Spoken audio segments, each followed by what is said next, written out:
So now we move on to Community Board monthly reports, and it's great to have everyone here. Could I start with the Waipapa Papanui Inness Community Board report to Council, please? Emma Norris, thank you.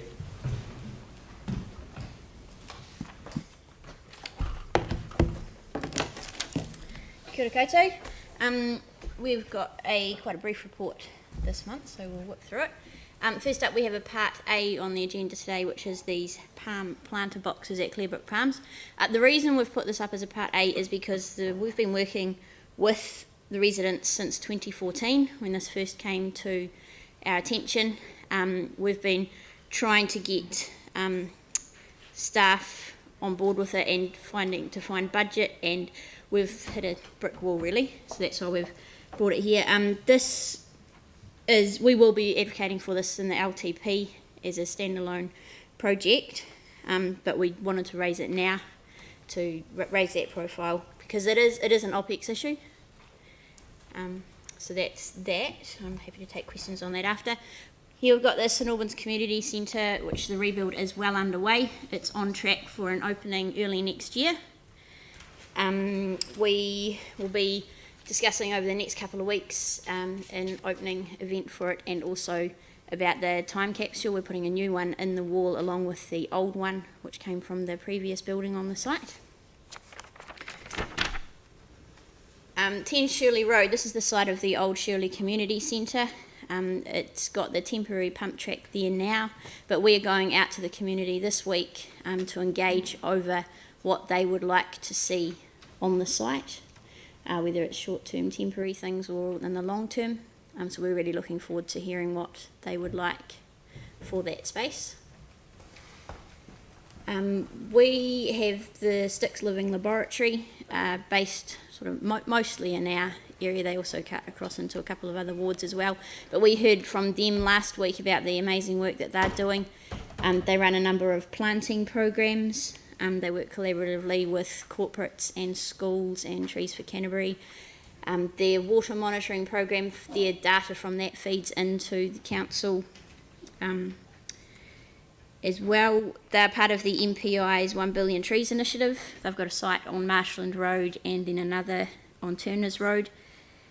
And their predator trapping, they also partner with New Zealand Conservation Trust. So that's an amazing group doing some great things and a great example of that partnership and collaboration. Oh, and the Rongoa Garden on Marshland Road as well, which is going well. And they had matariki plantings there, and they also had matariki storytelling, which was very popular. I spoke to this one last month, but we just wanted to keep it in front of you really. We had a meeting with the developer a couple of weeks ago, and he's really proactive in wanting to sort the issues as well, and he's working closely with council's traffic engineers to deal with that traffic and the concerns that the community have got there. So that's an ongoing thing. And then finally, we've got the traffic projects all around St Albans, Edgware and Maraho, which are part of the motorway downstream effects mitigation. They started in February, and they are going to start winding up from sort of now until mid-October. It's been a really stressful time for the community. There's been, I don't know if you've driven down Cranford Street much over the last couple of months, but it's just chaos. There's been a number of streets that have been closed for a long time, and residents have been feeling the pain from that. But yeah, it's good. It's great to see the end in sight, and the outcomes of it will be a more connected network and safer for when that motorway does open.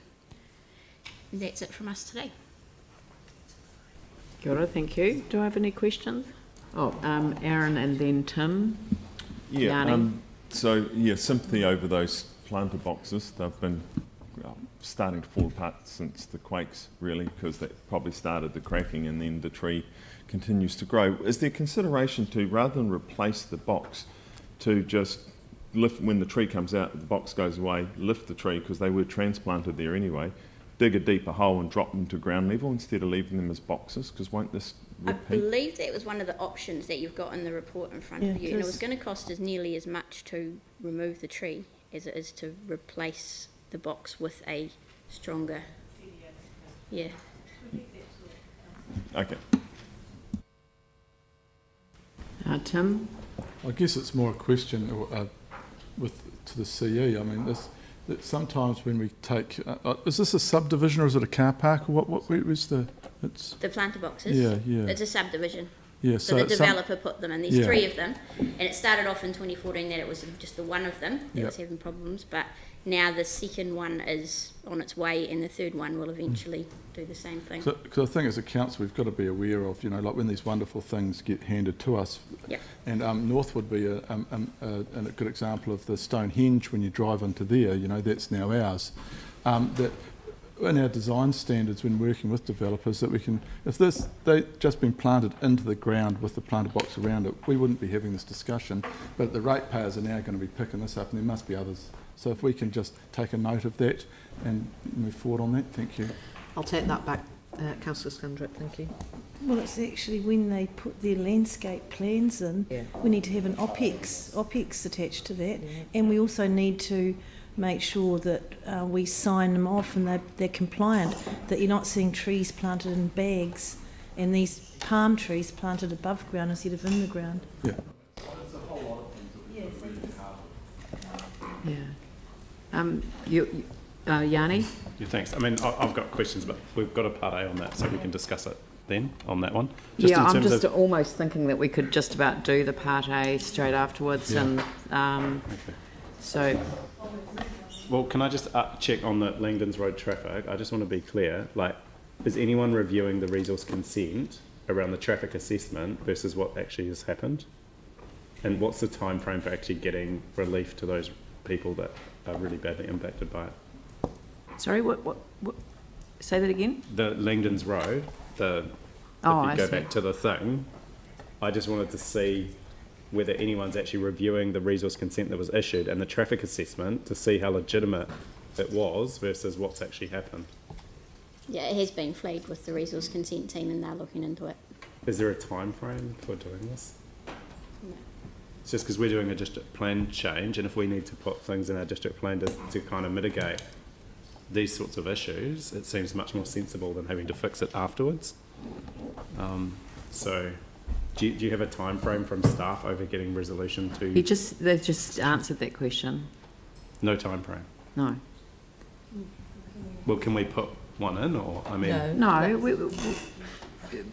I think we've indicated that there's a significant interest in the issue. So, you know, and we've got a process for the district plan process, which is a long and detailed one. But Yeah, and this one will be coming through in our LTP as well. we were very lucky because on your community board is the chair of the relevant committee, so I'm sure you can have his ear. Okay.